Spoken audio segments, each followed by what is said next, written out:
Okay, here's my UFC 114 predictions. Takes place a week from tomorrow, May 29th, at the MGM Grand in Las Vegas, Nevada. Main event, possibly, no, I'm going to say the greatest grudge match of all time in the UFC. Better than Tito and Chuck, better than Tito and Ken, better than Matt Hughes, Matt Serra. Who else is out there? But anyways, whoever it is, this one's been much better. The trash talking's been awesome. Anytime Rashad or Rampage open up their mouths, I laugh. So main event, Rashad Sugar Evans versus Quinton Rampage Jackson. Co-main event, somewhat lackluster, Michael Bisping versus Stan Miller, but with the main event the way it is, I mean, I don't care. Like I always do, preliminary bouts, I'm going to say who wins, maybe discuss tiny, and then the main bouts I'm going to discuss. So first preliminary bout I have Jesse Forbes versus Ryan Jensen. I think it's going to go Forbes wrestling or Jensen's jiu-jitsu. So it's either Jensen submits Forbes or Forbes grinds out a decision. And I'm going to go with Forbes. Joey Brammer versus Aaron Riley. I got Riley. Luis Kane versus Cyril Diabate. I got Kane. I probably messed up Cyril's name or how you say his name. But Melvin Guillard versus Wayne Lowe. I got Guillard. Efrain Escudero versus Stan Lauzon. I got Escudero. Dun Kim versus Amir Sadollah. The main event of the SpikeTV bouts. I think it's like a flip of a coin, but Dun Kim hasn't participated in a fight since UFC 100, and that's all the way back in what, July of last year. So I don't know. So with that said, due to the inactivity of Kim, I'm gonna go with Sadollah, but I will not be surprised if Kim does win. I think this is a very close fight.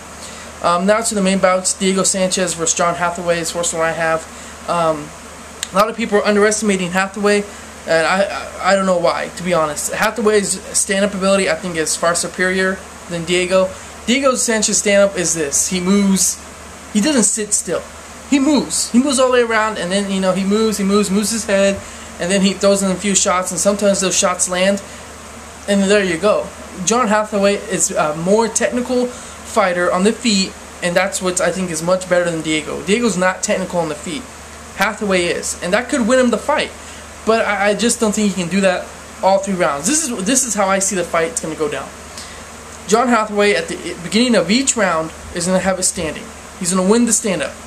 Eventually, Diego's going to take it to the ground, and then that's where Diego's going to win the fight. So in each round, it's going to happen Hathaway stand-up or Diego's ground, and it's going to be whoever the judges see. And I think the judges, they kind of prefer the takedowns. We all know how the MMA judges are so great, but I think that's where they're going to see it. They see the takedown, they all like, okay, he won the round. So that's how I'm going to see it.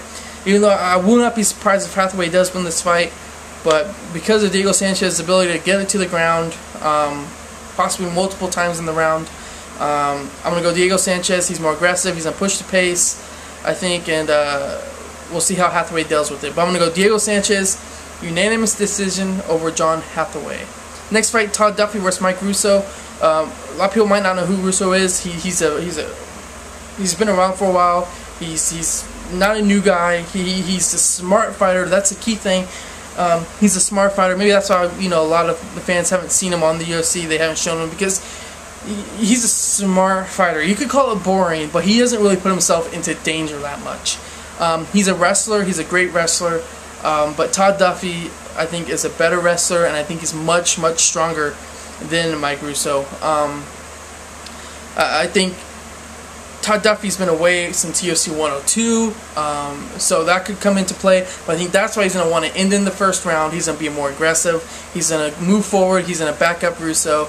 So even though Russow doesn't take damage, he stays away from it. He's pretty good at it. I think Duffee's just too much for him, so I'm going to go Todd Duffee, first round TKO, either on the feet or by ground and pound. Next one, Little Nog versus Jason Brilz. It was supposed to be Forrest Griffin, but we all know Forrest Griffin injured his shoulder, and then came Brilz. Jason Brilz, this is a huge step up. I think a little too much for him. He's a great wrestler. Improved his stand-up, but just not enough. I think overall, Little Nog is a much better fighter than Jason Brilz. I think in every area that every area, Lil Nog is better. So I do see Brilz getting into the ground. I do see it getting into a clinch. Even though I think Lil Nog's gonna want to, stay away, pick him apart on the feet.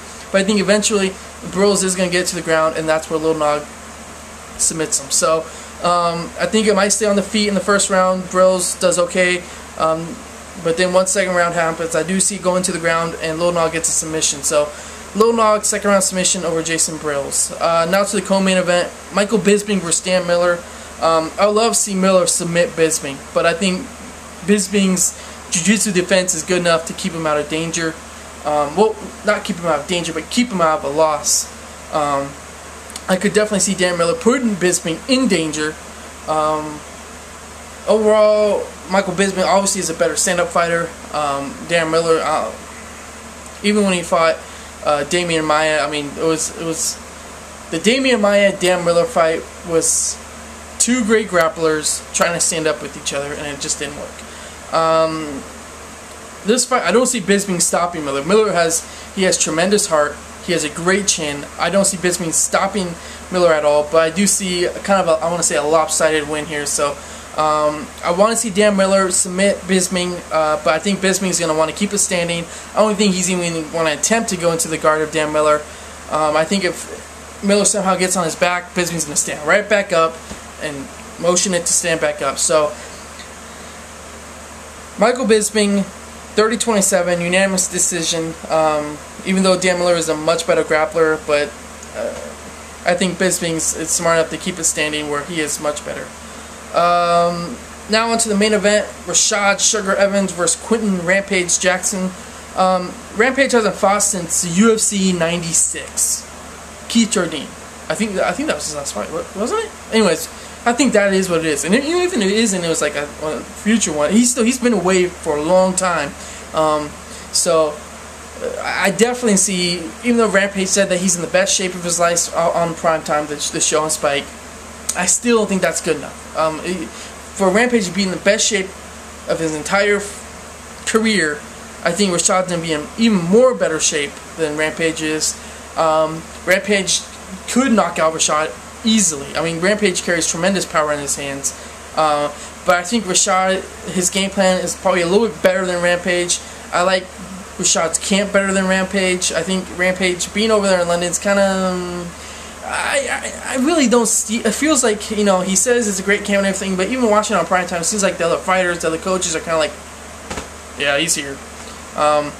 Even though him and Bisping are good friends, I haven't even seen Bisping in the primetime episodes. Maybe I missed it. But I just think Rampage, I think he needs to come back to the States. He needs to find a camp that, can just give him something. And I just don't see Team Wolfslayer over there improving Rampage at all.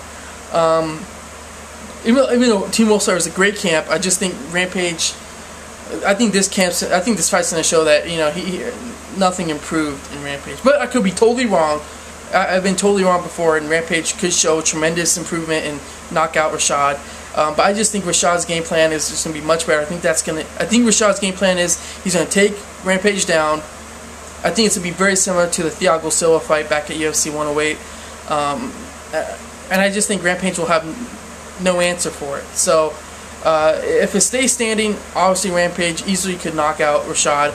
But I don't see that happening. I think Rashad takes him down, gets a decision, 30, I would say 29-28, but it's going to be a decision going towards Evans, and then Rashad will get the title shot against Shogun. So there you go. There's my UFC 114 predictions. So good morning, good day, good night, whenever you watch this, and adios. I'm out of here.